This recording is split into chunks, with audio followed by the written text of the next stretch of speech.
What is up guys, Speed here, and today I'm so excited to bring you guys this video. This is an awesome game. I usually just play it by myself, which is kind of lonely. So I'm like, hey, why don't I do this with the GAMELEAP YouTube channel? I think it's a great idea, and what we're going to be doing is we're going to be watching an Arteezy Spectre replay, and while he moves around the map, we're going to play a game of Watch the Minimap. Now what you do is you watch his gameplay, and then you guess where he's gonna go, and you do that over and over and over again. And the way I used to do this is when I was watching streams and just chilling, you know, the way I would educate myself and get better even when literally chilling watching streams is I would watch the minimap and try to get in their head. Because really, for high MMR players, if you want to know what they're thinking without actually hearing what they have to say, it's by looking at the minimap. They make an absurdly large amount of decisions around that, and yeah, let's hop right into it. So, this first decision, you don't have too much context, so let it play for a bit so that we can get a vibe of, you know, where the game is actually at. They're currently 10k behind. It is a really tough game for Arteezy and the Dire. And so what does he have to do? He has to find whatever possible farm he can, and then in the team fights, he's gonna have to look to jump something like the Arc Warden or one of the backline supports. Oh, and by the way, guys, before we get into the first clip, smash that like button, absolutely obliterate it. Yep, do it real quick.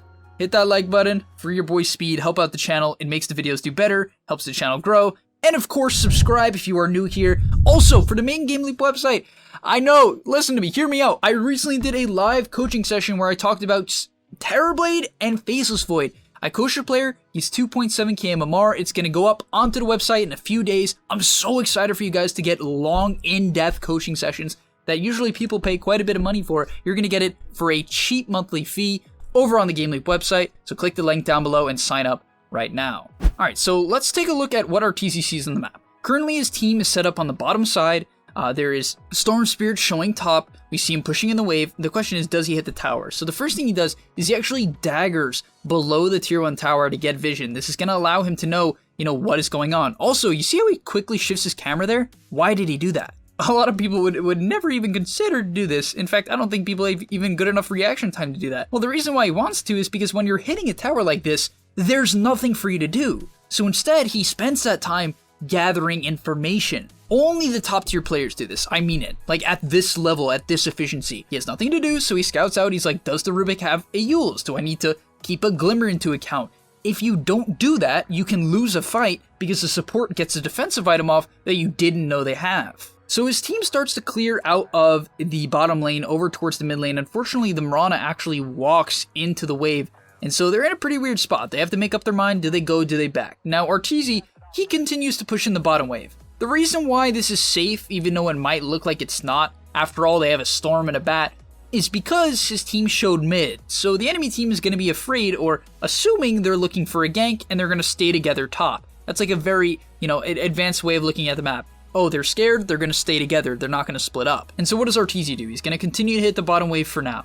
Let's wait until we see some action go down. So currently, he sees the Rubik going on his Monkey King. The question is, does he instantly hunt? He actually does, and he's not going to go on the Rubik right away. He just lets the illusion finish off the kill, and he's actually going to jump towards the Arc Warden, goes back towards mid, and try to create a numbers advantage. Now, this doesn't look like too good of a fight, so much so to the point where he's actually getting a jump here. Does get healed up a little bit by the Undying, a pretty good Monkey King ult, but he's going to have to disengage, right? He's going to run away, actually continuing to kite out, and nearly lives on the outside of the fight. Just kidding, he dies. Alright, in this next clip, you're going to see an absolutely game-winning play from Arteezy. Let's take a look, pay attention to the minimap, and see how he exactly does this. So he scouts out the Arc Warden. You can tell, right? You see how instantly his camera is starting to shift? It's because he saw the Arc Warden and he's like, oh, what's going on? What is this guy's HP? And shifts over. This is what I mean by top tier map awareness that most players don't have. He sees one person on the map, checks their items, checks their HP. And because of that, he's like, oh, maybe I can kill this guy. He checks the items. He's like, oh, this guy's really low. Haunts in, comes over, pops the dagger, and is eventually going to be able to secure the kill onto the Arc Warden for 1,200 gold. And now, because of that, he knows that the enemy team is going to take a fight. Good minimap awareness allows him to go back up to the top side, shift over, and win a huge fight for his team.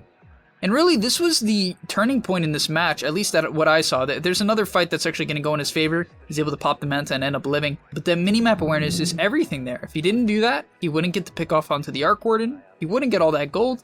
and he likely wouldn't be able to get to his next item timing. So now the fight breaks down. I'm going to pause, and we're going to talk about what he does next. So here's the guess. You know, is he going to take the fight? Is he going to go back to base? Is he going to stay mid? What is he going to do? I think most players, what they would do here, guys, is they go back to base, right? I think most people would agree with me. He's 400 HP, 200 mana. Why not go back to base? And the answer is, well, he goes bottom. And the reason for this is, when your team is this far behind, you're not going to have that many opportunities to farm, right? He knows the rest of the enemy team is completely top. Really, this is one of his only opportunities to find a little bit of extra farm. So he instantly pushes the wave, picks up his next component to Scotty, and then heads back to base. Now right now, this is a key point. They just showed mid, there's no one bottom, no one top. What does he do? Well, until he actually sees people leave, he has to stay deep in his base. I was recently watching a 2K or 3K average game, and they would just leave the base casually without seeing anyone. Guys, if your team is dead and they were just around your high ground, you can't just casually leave, right? You can't just hop out of the base and assume they're gonna back. Most players assume they back. You can't assume until you see them. In this case, he ends up seeing them, so now he leaves. But until then, he was next to his high ground. Now, once again, we can see the minimap awareness continuing to check items, scouting out what is their, HP, what is their items, what is their neutral item, everything he needs to know, and then continues to farm.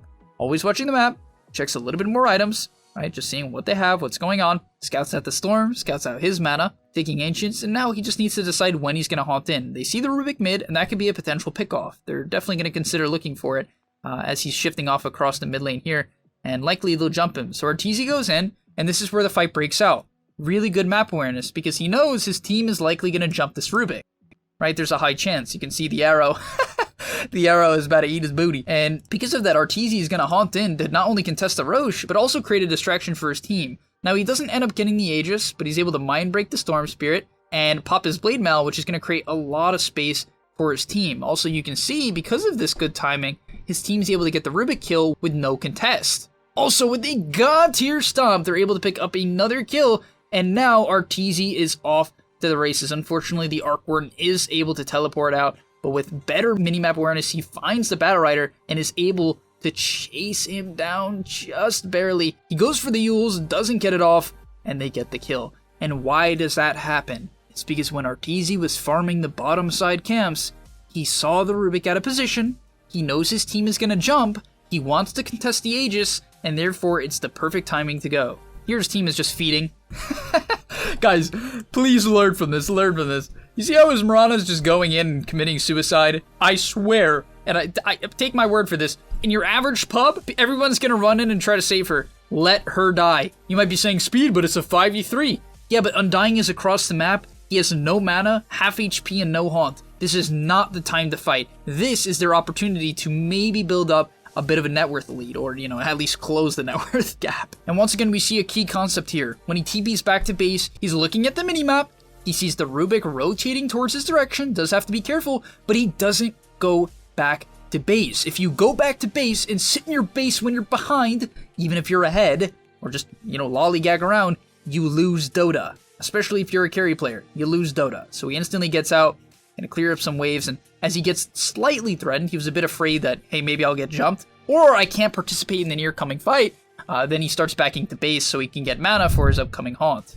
Alright, so here he scouts out the Arc Warden, really doesn't have many defensive items. He checks the items, he sees no Force Staff, no Shadow Blade, just a BKB. Honestly, I almost feel like the Arc Warden's build isn't optimized to counter out Spectre well enough, but that's my personal opinion. And because of that, he knows he can jump, right? He also just clicked on the Rubik. He knows Rubik has a blink and a Yules, so he needs to make sure that the blink gets cancelled or the Yules gets committed, and so on, right? He's probably never going to jump Enchantress because of Untouchable, so that's why he doesn't really even need to bother checking the items too much. Does have to actually scout out a Glimmer, though. He might need Dust to actually jump people. Now here, he gets hard gone on. And let's check what he saw on the minimap beforehand. So, he sees the Arc Warden pushing in top. I think it's just an illusion. And in this case, he actually does see the Rubik in the area. He sees him on the minimap, and trust me, he knows Rubik is there. He probably just doesn't care. So much so to the point where the Mirana actually pre-threw an arrow. So, they knew the Rubik was coming, but he lets him lift him intentionally. Now, there are 2 heroes dead, but I've said this many times, usually fights by the high ground work out. So let's see what happens. Undying is going to throw out the Soul Rip. I'm surprised he didn't heal his Spectre. That's definitely questionable at best. But he's going to pop his Haunt, sees the Arc Warden. I mean, Arc Warden is not that tanky. The illusions just straight up kill the Rubik. Now, with the Blade Mail, he's going to be able to pick up the Arc Warden kill as well. And really, that doesn't have too much to do with map awareness. It really just has to do with understanding his strengths and his teammates. His teammates are going to be able to keep him alive with a couple heals. He assumes he can't get bursted by these heroes, which I would agree, they don't really have the best heroes at killing Spectre. And so he's able to end up living, and eventually he'll club down this Ench. And really, main thing to consider there is whenever you guys are having these games where you're behind, the best way to come back, besides the split pushing that we talked about, is to scout out the map and wait for the enemy team to jump you in your base. When they jump you in your base, it's nearly a guaranteed win fight. Alright, let's just watch full through here. I'm not going to be skipping around. I kind of just want to look until the next engagement happens so we can get a full taste of what's actually going on. He realizes, okay, my Haunt's coming up. I want to be full HP, full mana when a fight breaks out, so he's going to head back to base, even casting the dagger to get there quicker. Now he sees the Arc Warden mid. I even lost minimap focus there, funny enough. It doesn't see that Storm. That's just a bug. I think that Rubik was also just a bug. Sees the Bat Rider bottom, sees the Arc Warden bottom as well. Fortunately, that Rubik is a glitch. He does not see that, but does continue to see the Arc Warden. So the only thing he knows right now is that this Arc Warden illusion is bottom. That's about it. Actually, he gets a quick glimpse of this Arc Warden top. The question is, with this little bit of information that they have from this Arc Warden right here, will they cut directly across? Their only concern here has to be, will we bump into someone else? So Arteezy says, okay, well, I see that my team is likely going to go for that Arc Warden kill, right? They're booking it. You can tell. They just with that small amount of information, they're going. That's how you know it's a high MMR game. I mean, look at these ranks. They all saw it, right? And that's why they're all rank 80, or, you know, around that. And so now here he's going to go defend. They actually don't find the Arc Warden. They accidentally bump into the edge. And, whew, I love this. I love this. I love it. They know that there's a chance. There's a chance they find the Arc Warden in this tri-camp here. They're assuming that he's farming. Now, it turns out, with the free camera, he's not. He's actually right here. But they know that that Ench is not only the worst person for them to jump, they could also get the Arc Warden, so they do not go, and I love that. In fact, they actually find the Arc Warden here. He instantly jumps in, doesn't even wait for a stun. Oh. That was interesting. I guess he felt like maybe the Arc Warden couldn't do something like TP out, but that Arc Warden insta-BKB TP'd. Another sign of a good player, right? No hesitation from the Arc Warden. And yeah, great map awareness from his team, though. You could tell that wasn't even necessarily from Arteezy's perspective. If anything, he jumped a little bit too early there. Just being real, like, he probably could have waited for the Monkey King stun to come out and then gone. That would have guaranteed secured the kill, but hey, nonetheless, they're able to win the fight. They pick off the Bat Rider. The Arc Warden does absolutely 0 damage, and yeah, so solid fight overall. And that really does come down to the fact that they're always staring at the minimap. Imagine if they didn't see them go top there. Right, just with that little bit of information, they say, okay, we can kill this Arc Warden, and boom, they smoke all 4 across. It's really hard to do that in pubs, but if you can get your team on the same page and kind of pick up that information, it's going to help you out a ton, especially if you're playing a hero that can solo kill people. Okay, so he once again goes back and defends. Oh my god, he's going to kill this thing. Okay, nope, doesn't get it. Let's take a look. So, Haunt up in 7 seconds. Haunt is really not that long of a cooldown once you get a max. 120 is not too bad. He's going to go in, saw them initiate. So, really good awareness, right? He was split pushing bottom and he assumes that they're going to jump top, right? So, he's looking, finds the Ench here, doesn't really want that kill. He saw the Arc Warden on the bottom side, he's like, that's my target. He knows, and he clearly has this objective every fight that Arc Warden is his target. Doesn't find it, so he's going to settle and stay with his team. Unfortunately, his fight is not going too well right now. In fact, this looks relatively atrocious from my perspective. Going on the Ench is really the worst case scenario for them, and I'm curious to see if this fight works out. They are going to kill up the Arc Warden illusion. You can see he doesn't want to overextend. That's obvious. Arteezy has been making a very clear point here that he does not want to separate from his team too far unless it's with a quick Haunt. Because with Haunt, you can separate, and then once you get that kill or once you want to disengage, you can Haunt out. But in this case, he's staying with his team. It's a pretty heavy dive. Is going to try to get onto the Arc Warden here. Is he just going to run him down? Scotty against ranged heroes. Oh my god! Scotty against ranged heroes is broken. I'm here to say it. That is going to get nerfed. The Arc Warden couldn't even move. But here, List looks like he's dead. He is. And yeah, the main thing that went wrong there is he didn't get to jump the Arc Warden. And I really think that was the main contributing factor to them losing the fight. So keep that in mind, guys. If you don't know the proper target you need to jump, you're going to lose. Especially if the enemy team has a glass cannon. I mean, look at this build. There's no denying that this guy is glass cannon. All he has is a BKB, and that does very little against this Spectre, right? It does very, very little. Arteezy not getting the jump there actually hurt him. In fact, maybe he could have had slightly better minimap awareness to get the kill. I'm even surprised he went hard against Basher. It does make you unkillable. For anyone who hasn't seen Spectre Heart, it is ridiculous. You can just sit in the middle of 8 heroes and live sometimes. But in this case, I feel like being able to kill the Arc Warden with Abyssal might have been better. And clearly, he is kind of on the same page. He's going to pick up a Basher and try to prevent these TPs from coming out. Oh boy, his team gets double picked off. This is potentially really bad.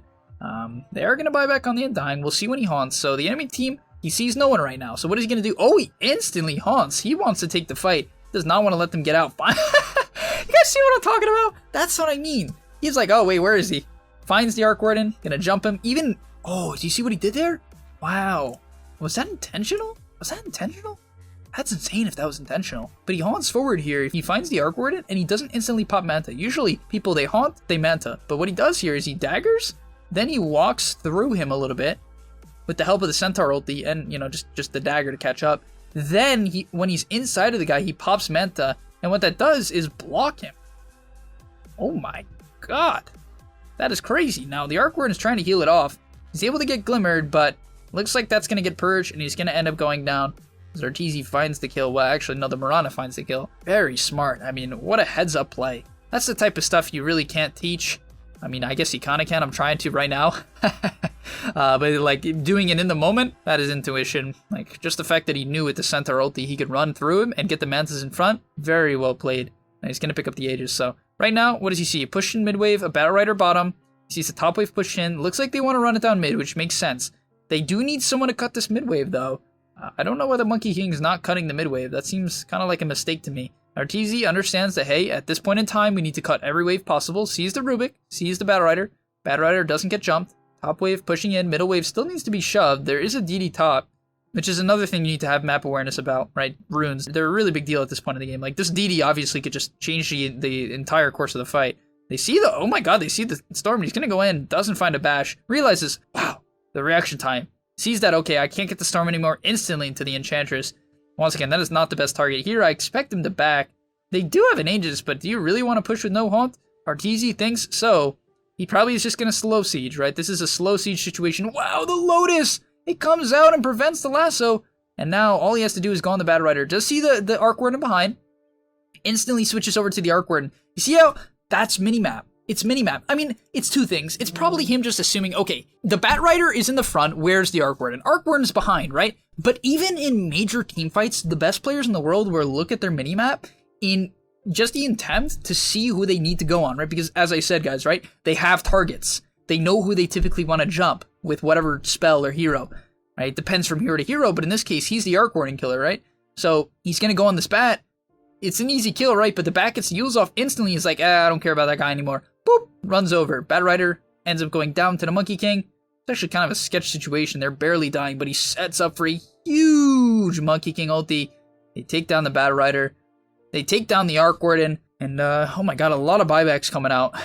I can't imagine they can kill this Spectre again, though, as Bryle just completely gives up on the Storm Spirit, pops the Manta, and yeah, they call it end. I hope you guys enjoyed. I'm going to do more of these things in the future. I also think I'm going to do one where I set up different scenarios, like exact scenarios where we can look at the map and say, okay, what is he going to do with an exact answer? Probably will do that in the future. I love this freeform style as well, just because it lets me talk in the moment and do like my in the moment thoughts as well. So you can see like what's going on in the head of, you know, someone who's playing at this level. And I'm not Arteezy, guys, trust me, but obviously I have developed similar characteristics in order to play in the bracket that he does. And here comes the Spectre effect, but thank you guys so much for watching. I hope you enjoyed. If you did, let me know. Let me know what you want to see in the future. Maybe we'll even do, you know, map awareness of lower mark brackets too, because I think this is the most undervalued skill in Dota. Most players don't even ever look at the minimap basically at all. And players like Arteezy are looking at it every 3 seconds, if not more often than that. And I really do mean it. You might be asking, Speed, how do I train that? Guys, write up a post-it note, put it on the top right, or, you know, put it next to the minimap, and, or on your, you know, little laptop, or, I'm on a laptop, but, or on your PC, throw it down, and remind yourself, just write, hey, look at the minimap, look at the minimap, and you just gotta burn it into your head when you're watching streams. Look at the minimap. Start doing it, right? Make it a habit. That's how I did it. Every time I was watching a stream, I'm like, what can I see? And when you know you've gotten good at it, if you try to watch a stream when the minimap is blocked, You just want to blow your brains out because you can't even follow along with the game. I mean that. I can't watch a Dota game if the minimap is blocked because I never know what's happening. I can't make any assumptions. I never know when a fight's going to break out. But with the minimap, I can basically know everything. Not perfectly, otherwise would have won a TI. Rest in peace, Speed, everyone in the comments. But alright, thanks for watching. I'll see you in the next one. And like and subscribe. Peace. Before you leave, just want to say a quick message. If you're trying to get better at Dota or you just enjoyed that video, I know this is pretty general, and you're going to hear this quite a bit from me, but I recommend you sign up to GAMELEAP.com. Why? Because I put a lot of effort into the content over there, and generally the effort I do there is different from the content you're going to see here on YouTube. It is different. In fact, I usually go a lot more in depth on topics or into niche topics that help you get to the next level even faster, because on YouTube, I often have to keep it more mainstream, and that's even why I'm putting it at the end of this YouTube video. That's why this is at the end, because a lot of people just watch 5 minutes, they skip through just for like the dopamine spike. But if you are interested in actually getting better at Dota, I recommend you go to the description down below, get your discount right now by clicking the link, sign up, use the discount code that you're gonna see there, and I hope to see you there right now, so click it, and yeah, thanks for watching.